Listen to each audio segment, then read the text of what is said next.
what we will be discussing, as you can see from the title, it is the cybersecurity punk, from identity shifts from punk to lawyer to founder and all in between.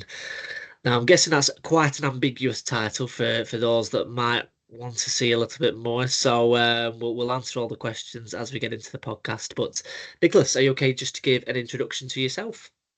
Yeah, sure. First of all, thanks for having me on this podcast. My name is Niklas. I'm the founder of SECJUR. We are a German cybersecurity compliance automation company founded 7 years ago by myself. And yeah, what we do is we basically automate information security management systems based on different frameworks like ISO 27001, SOC 2, TISAX, which is like a standard from the automotive industry, but also now upcoming NIS2 directive, and some other compliance topics like GDPR, supply chain, anti-money laundering, and so on. But we have a strong cybersecurity compliance focus. Nice, okay. And where did that idea originate from then, Nicholas, to obviously to start SECJUR? I kind of stumbled into entrepreneurship, so I never really thought about becoming an entrepreneur. It just happened, so to speak. I had some entrepreneurial role models in my family. So my great granddad, he died when I was 10 years old. He was an entrepreneur, basically a real estate entrepreneur. After the Second World War, he, with his own hands, he built some houses and rented them out. But yeah, I would say I come from a typical middle-class family because when I met them, or when I grew up, there was not much left of what he built after the Second World War because like he had many kids, they inherited half and half and half, and then Yeah, so yeah, I would say I come from a typical middle-class family, yeah. and yeah, my mom is also a lawyer, and but like a typical lawyer you would find in a small town, covering all topics from criminal defense to like neighborhood battles and stuff like this. And my dad is also an entrepreneur, but he just recently became one. So when I grew up, he was hustling his way up as a management consultant, basically, and yeah, he's also from a middle class family. Okay, so what you're And doing right now then is obviously you've started this cybersecurity startup, and you attribute a lot of it to obviously your upbringing in Germany around obviously being a middle class family full of entrepreneurship with a lot of hustle.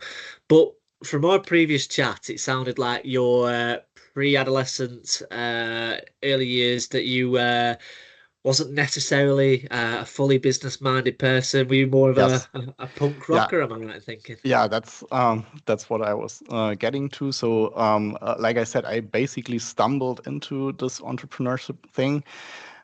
Up until my mid-20s, I think I never really thought about what do I want to become in life. I like you mentioned, I was a punk in high school. I was anti-establishment. I even protested sometimes, and went to some rallies, like left-wing rallies, and uh, other other than that, I basically just smoked weed and played World of Warcraft most of the time. And yeah, I was also a nerd. I was interested in all different types of topics, science topics, IT. I taught myself to code a little bit, Yeah. and play a lot of video games as well.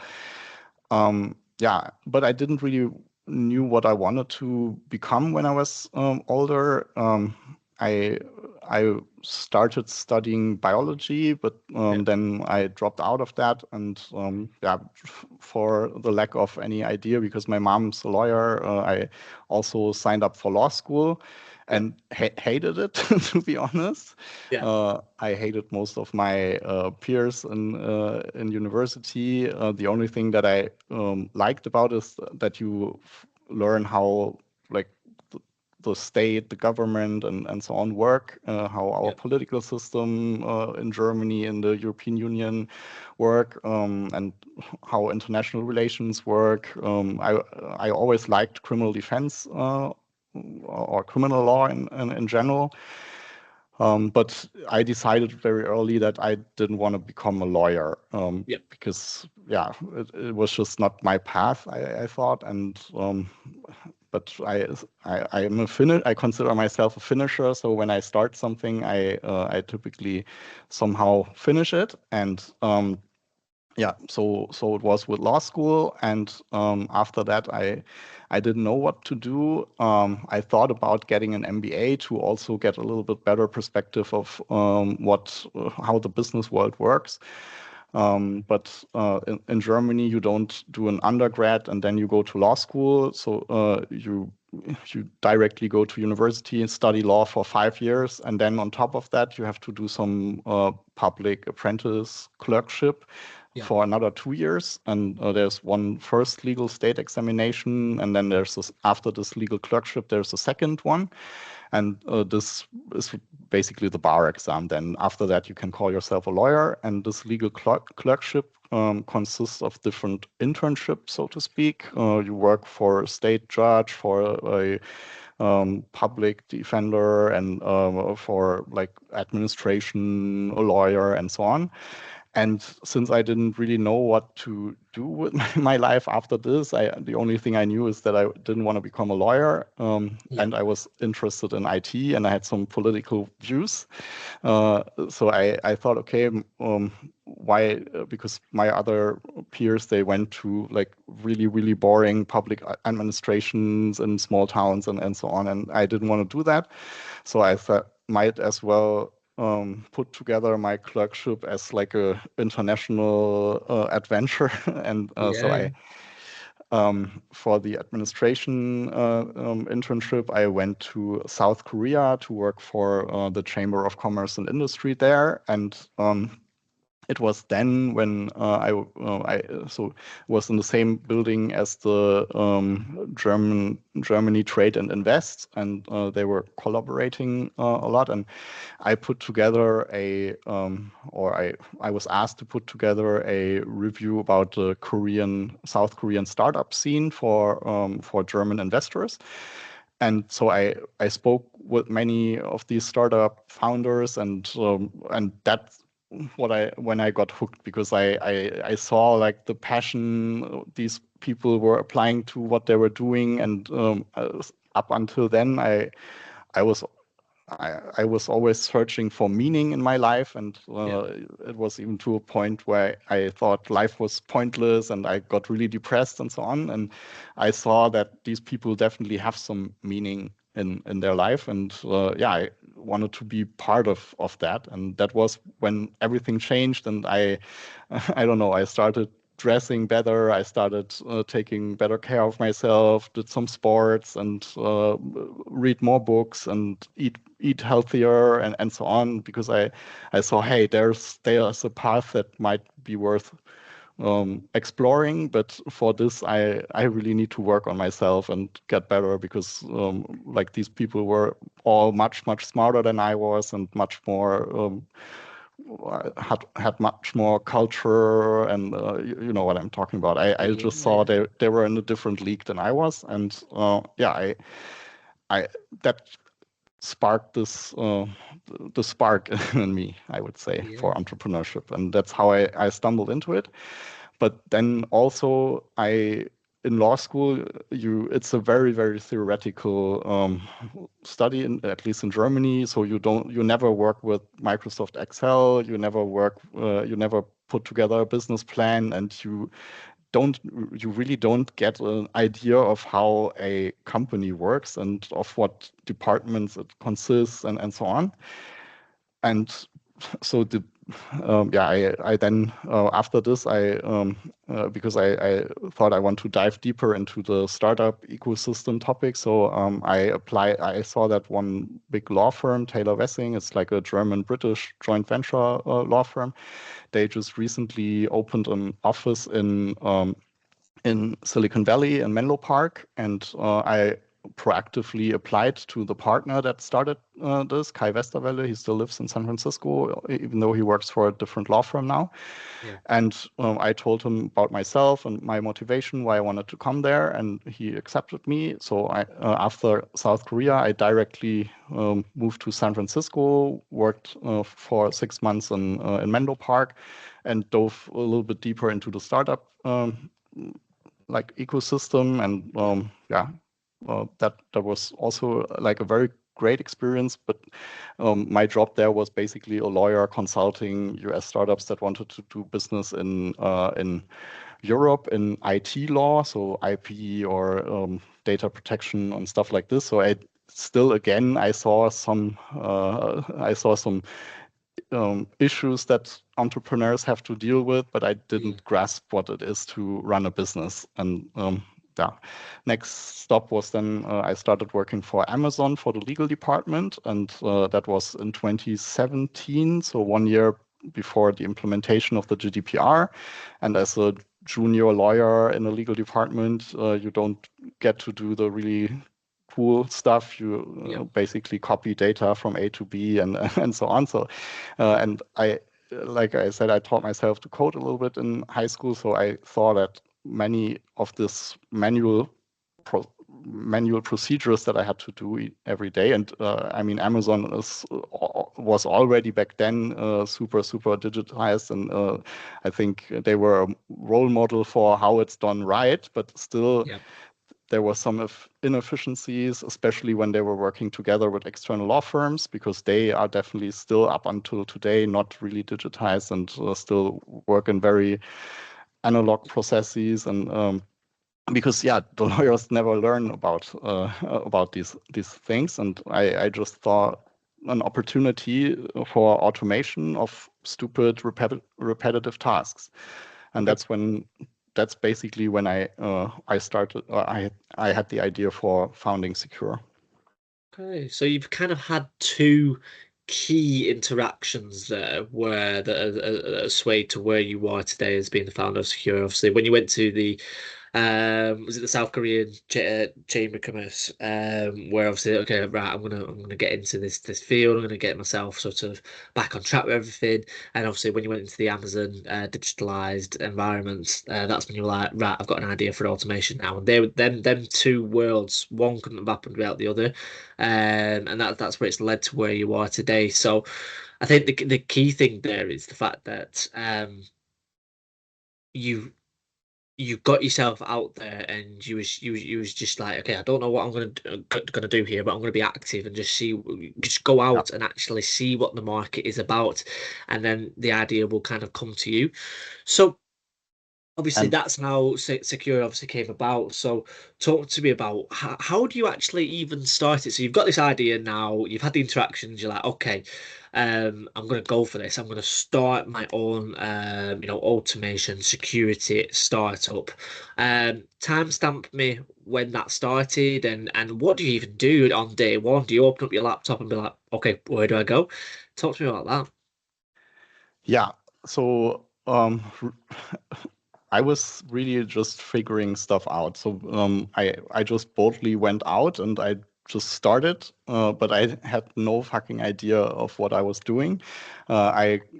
I created a website with an offering. So in Germany or in the whole European Union, companies that have more than 20 employees, in some countries it's 50 employees, they need to appoint a data protection officer. So I thought, okay, I can do that, and by that I have a stable revenue income. So I put up a landing page for that. I bought some Google ads on this landing page, and boom, like it exploded the next day. I just published the website 1 month before the GDPR got into effect, and there was also some market momentum. That's what I wanted to say. Yeah. I started in a very easy market, I would say, Okay. and even in the second month, I think I had 30K on my bank account just by that without starting to do any work. Yeah. Just like phone calls with potential customers and sending out offers, and but we had no processes, we had no product. I knew that I wanted to build a product, but I didn't really know what it should look like, and I definitely had no product back then.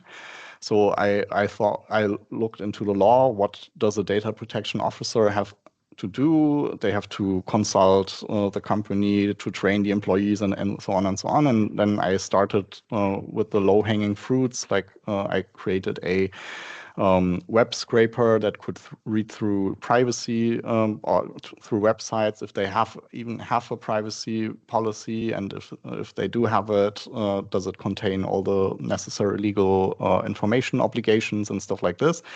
I recorded some training videos for employees and uploaded them to an existing training, like employee training system. And so I put together a product over a course of time to just automate the things that I started to do manually in the beginning.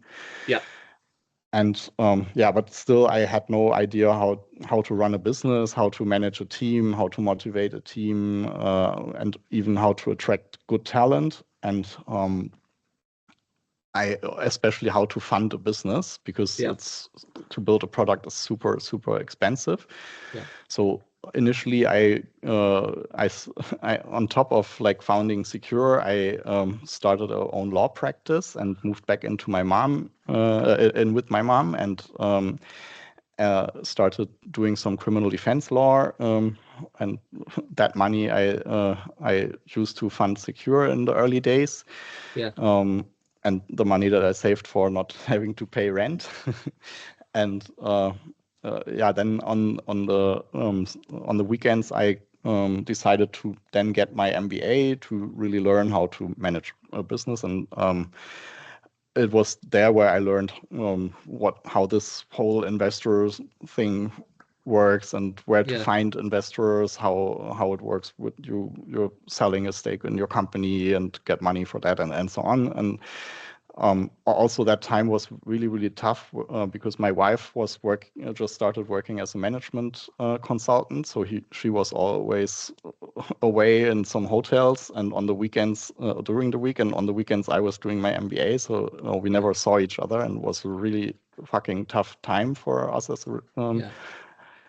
as partners. But now we're together for 10 years, married for 5, and have a 1-year-old kid. So it was worth pulling through that.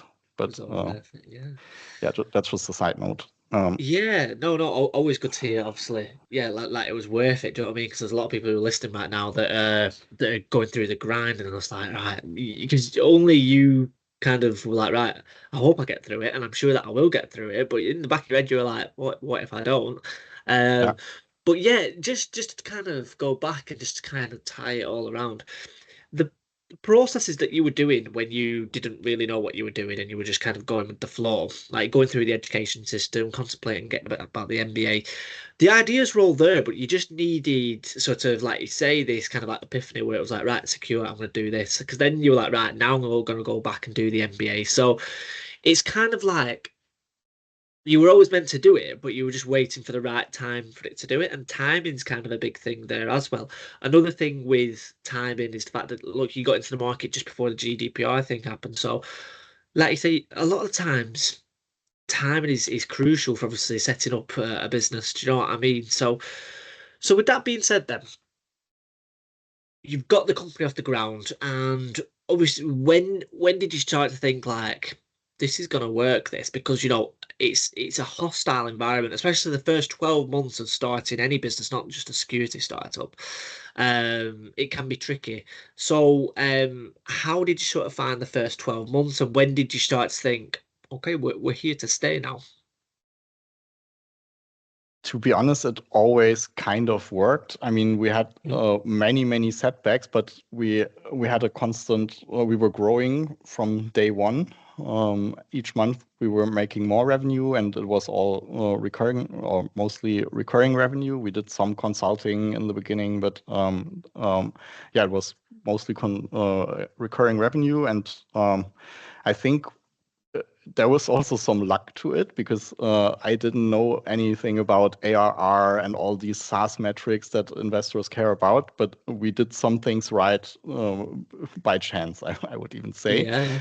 And that was our contracts that would auto renew and so the business model in itself, I think it was not 100% intentional because we had no fucking clue what we were doing, but we did some things right. So I think Yep. there's always some luck. But I just thought that I could sell this, and I did a lot of networking, and people were in need of what I was offering. So Yep. in the beginning, I still did basically all the sales, and I just could see that it was working because I was Yeah. selling the product, I was getting money, I was getting more money each month, and we were progressing also in building the product. Yep. So I never really questioned, is this gonna fail? I mean, a couple of times we had so huge setbacks that I saw that, okay, there's actually a risk of failing because Yeah. Yeah. I am not smart enough, or I make stupid decisions that could be fatal for the business. But the business in itself, I never questioned it, and it has proven to work up until now. Nice. And you've mentioned about the setbacks. How have you sort of managed them? Have you gone more down the people route, asking for help? Have you gone down processes route, or is it more of a mindset route, like okay, resilience, or is it more tools that help you out? How have you overcome these setbacks? I would say it's all of that combined. So first of all, I think having a good culture in place, because your employees and your team, they will see all these setbacks, and they will start questioning, if they're qualified and could get any job there, especially in this market, as you know, like they can right now choose for which company they want to work for. So Yep. they will start questioning, am I on the right boat? And Yep. this, you really have to be 100% transparent with them about everything, and just also ask yourself, so what? Like, okay, we fucked up, but now, so Mm. what? How do we get out of this? And what's the perspective for the team to still believe in pulling through? And they will also have to do some all-nighters from time Yeah. to time if things happen. And as a startup, especially in the bootstrapping time, you cannot pay good, not even competitive salaries. So Yeah. they will ask questions, and you better have some answers to these questions. Yeah. That's one thing. Then, of course, finding some role models or finding some mentors that have gone through that always helps. I'm also a member of entrepreneurs organization.